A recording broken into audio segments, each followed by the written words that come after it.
የነጩን መስመር ወይም የኤቢ የሚለውን ኮድ ርዝመቱን ወይም ሌንግዙን ማወቅ ከፈለጉ ኤል ይባላል የኮድ ሌንግዝ። እሱን ማወቅ ከፈለጉኝ ኮዱ ጋር ሄጄ እንደዚህ አድርጌ ላይን ኤኦ እና ኦቢ አድርጌ እስከ ሴንተሩ ድረስ እሰራለሁ።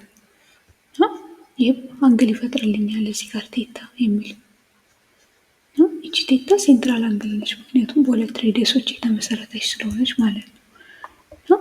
ይህን ካደረግኩኝ በኋላ ከኮርድ ከሰርክሉ ሴንተር ተነስቶ እስከ ኮርዱ ሚድ ፖይንት ድረስ የሚደርስ መስመር ፐርፔንዲኩላር መሆን አለበት የሚለውን አስቤ ከሴንተሩ ወደዚህ ወደ ኮርዱ ድረስ የሚደርስ መስመር ሰራለሁ። ይህም ፐርፔንዲኩላር ይሆንልኛል ማለት ነው። ይሄ ደግሞ ሚድ ፖይንት መሆኑን አውቃለሁ ማለት ነው። ሴንተሩ ድረስ ካደረስኩኝ ፐርፔንዲኩላር ይሆናል ስለተባልኩ ሴንተሩ ድረስ ሳልኩኝና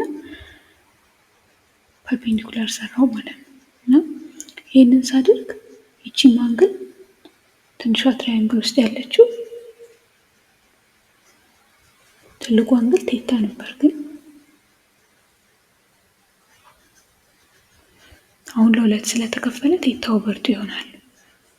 እቺ ሰማያዊ አንግል ቴታ ኦቨር ቱ ትሆናለች።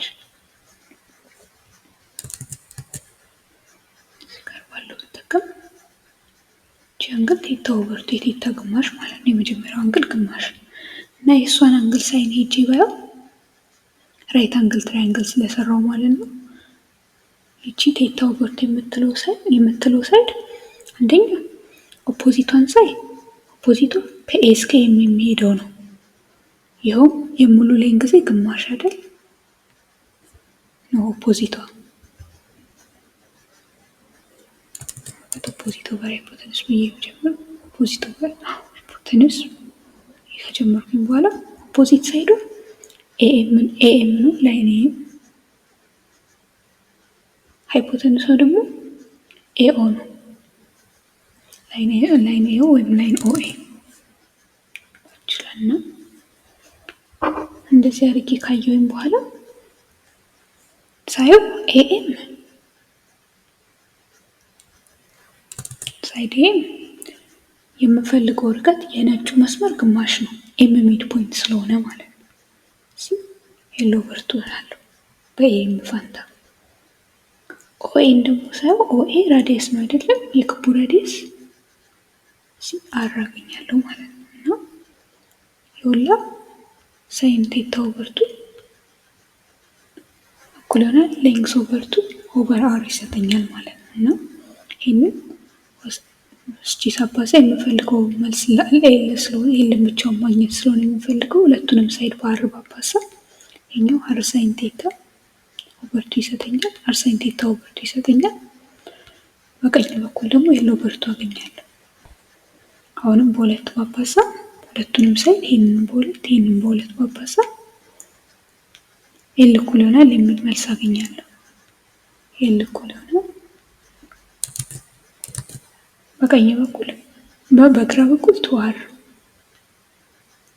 ሳይን ቴታ ኦቨር ቱ አገኛለሁ። በቀኝ በኩል ደግሞ ኤል ኦቨር ቱ ሲባዛ በሁለት ድፍን ኤል ይሰጠኛል ማለት ነው።